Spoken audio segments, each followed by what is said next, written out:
Jamie texted me an image of something in the junkyard that I just had to see to believe. Something so extremely rare, yet still familiar. It's a trek at normal speed, but thanks to the magic of video editing, it's really only like 30 seconds. It's even a scenic drive. When I get there, even if this thing is not everything that I want it to be, it's still therapy for me. Few people understand why I think digging through a pile of junk is relaxing, but it just is for me. This isn't what I do for a living. I can't explain it to you if you don't get it, but I'm sure that most of you do. And there it is. So strange. I was interested in the front bumper of this thing because it looked good in the picture, but it's all cracked and broken in about a dozen places. That's no improvement for me. The entire lot is dry, yet there's a lake under the one car I came to see. Rolled out the red carpet for me, they did. I noticed it had 2 matching black mirrors, but the outside of the driver's side mirror is all broken. The one problematic corner light I'd like to replace on my Elantra is already missing here. Oh well. It's the only missing light on this thing, of course. Back bumper's got about 100 more cracks in it than mine.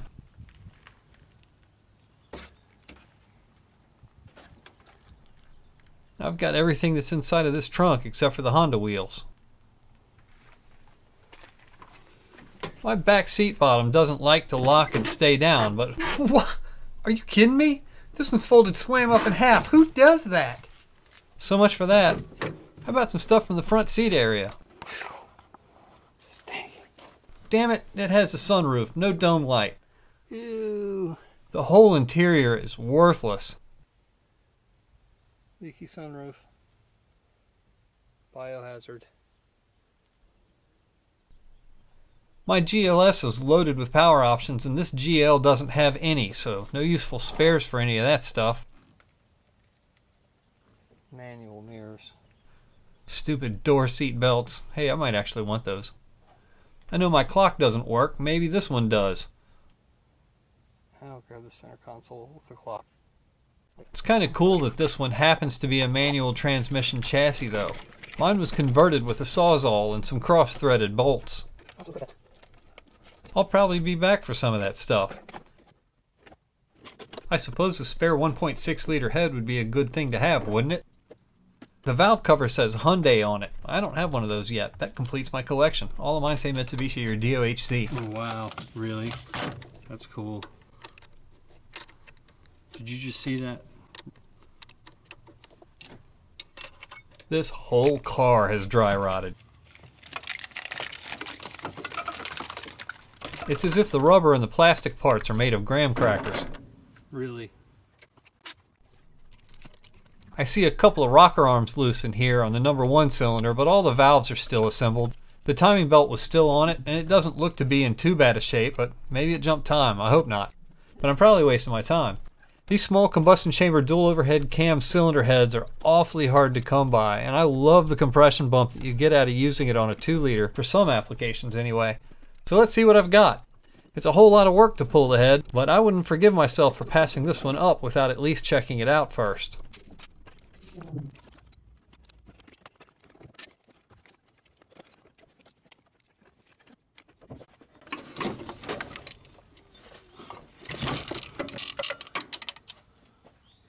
Ooh.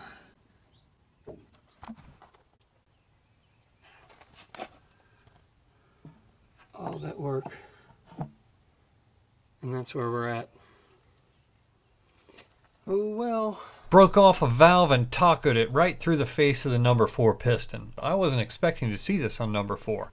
It looks like it jumped time while in gear and at speed. I suppose that could be fixed, but it'd be such a nightmare. No, leave it.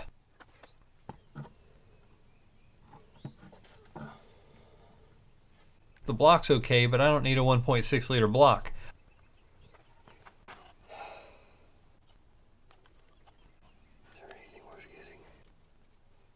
That's a disappointment. That's a lot of work. Might as well pile it all back in here and get what I can from it. This car does have cruise control, but no way, man. I'm not interested in that. There's an OK center console and a shifter assembly that can provide a factory-looking fit. Of course, I have to move my triple gauge pod if I want to install it, and I have to make sure the DSM shifter cables are going to fit the shifter linkage that I have. But even if they don't, that's why I also housed these Elantra cables. This would be a great aesthetic mod that makes the car appear more stock. Maybe this is something to install in the off season though, because mine's working fine for now. It's a shame that aside from the body panels that it's in such bad overall shape. It's like the date you arranged on the interwebs with the chick that had an intentionally deceptive profile picture. Even if my Elantra back at home looks worse for wear, at least it's being honest about it. Anywho, I'll probably come back and get a few more parts off of that thing. You'll see these parts get used on a main feature eventually, I'm sure. I just want to give you a better Hyundai update than the one that was in the last video. Oh yeah, speaking of updates, what if I told you that I had a rear view video of my Hyundai being pushed from 2500 to 6500 RPMs in third gear at 30 PSI? Yes, 30 PSI.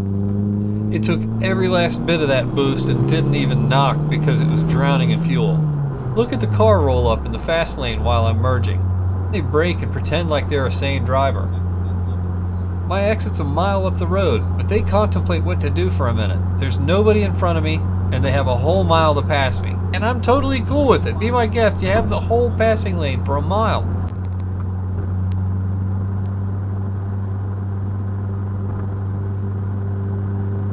But clearly they became severely irritated as I signaled right to show them that I was traveling on their same route. And again, they contemplate passing me. Never mind that I'm driving in a sane and safe manner and that this is a hairpin exit at the start. It's just the simple fact that I needed to use your exit and you must angrily and surgically attach yourself to my bumper. The fisheye lens distortion and high camera mount is very deceiving here. Objects are closer than they appear. You can see the parallax error of this lens in the lines of my rear defroster. That car is really only about 8 to 10 feet behind me. The truth is, my Elantra gets disrespected by just about every single other car on the road. I'm used to this. People pull out in front of me and cut me off all the time, and they also tailgate me, just like this jerk is doing.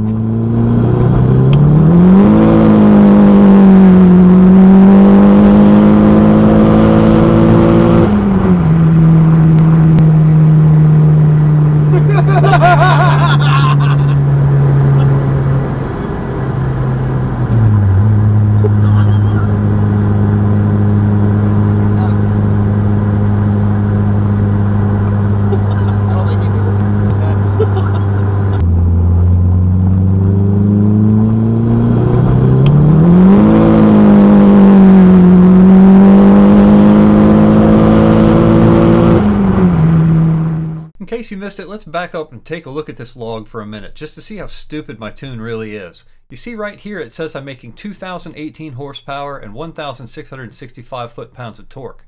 Well, I'm not. That's just wheel spin from 55 to 90 miles an hour in third gear as the turbo spools. If you take the marker back to before all that wheel spin started, you'll see that it's happily making 232 horses and 309 feet. It climbs rapidly to 335, then the turbo hits its sweet spot around 4,600 RPMs, and it breaks loose. I start gaining hundreds of horsepower and foot-pounds of torque per tick in this timeline because the ECU actually believes that I went from 55 to 90 miles an hour in a half second. Only 19 PSI in third gear on this build will actually do that.